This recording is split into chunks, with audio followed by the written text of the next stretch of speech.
Cette semaine, à l'émission. C'est la fin d'année pour les élèves du CMR Saint-Jean alors que nombre d'entre eux sera à Kingston à la rentrée. Et lui, face à ces défaites, tente de rassurer ses combattants et menace l'Occident. Bienvenue dans la revue.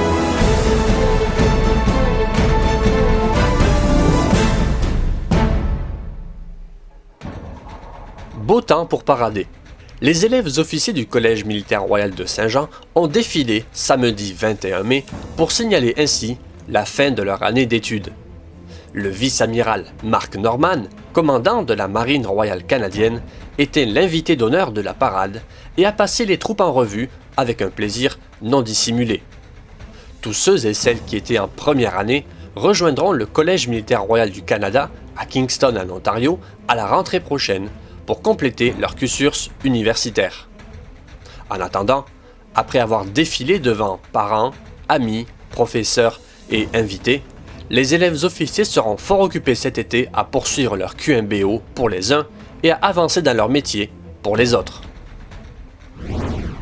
Le prochain astronaute canadien dans l'espace a été choisi et il s'agit de David Saint-Jacques.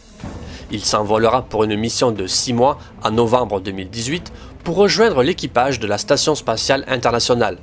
Mais en attendant, il y aura de nombreux défis pour David Saint-Jacques qui commencera dès cet été un entraînement spécialisé de 2 ans en Russie, au Japon, aux États-Unis et au Canada. Les forces armées canadiennes ont récemment ajouté 3 hélicoptères CH-146 Griffon à l'opération Impact. Les 3 hélicoptères doivent permettre d'améliorer le transport tactique en théâtre, incluant les évacuations médicales au besoin. Les pilotes et personnels à bord des appareils disposeront d'armes d'autodéfense de plusieurs calibres durant leur déploiement. La mission en Irak aura officiellement triplé en importance d'ici la fin de l'été. L'organisation État islamique a appelé samedi 21 à des attaques contre les États-Unis et l'Europe pendant le mois du Ramadan qui commence début juin, dans un nouveau message audio semblant destiné à remonter le moral de ses partisans. Serons-nous défaits si nous perdons Mossoul, ou Sirte, ou Raqqa, ou toutes les villes pour retourner là où nous étions auparavant ? Demandait-il l'organisation dans cet enregistrement ? Non, car la défaite, c'est perdre le désir et la volonté de se battre.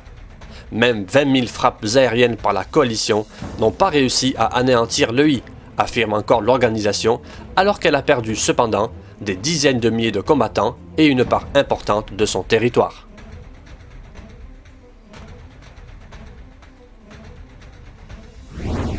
La coalition anti-djihadiste commandée par les États-Unis a largué des tracts demandant pour la première fois aux habitants de Raqqa de quitter ce fief du groupe État islamique en Syrie.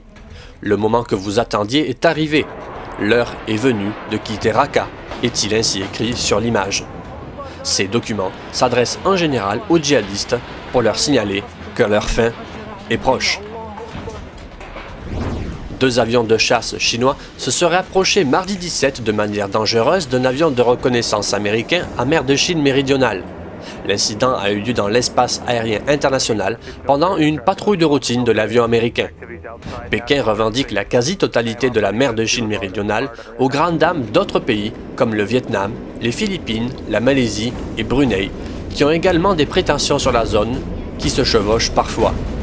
Voilà, merci d'avoir regardé notre revue de l'actualité du 16 au 22 mai. Rendez-vous la semaine prochaine.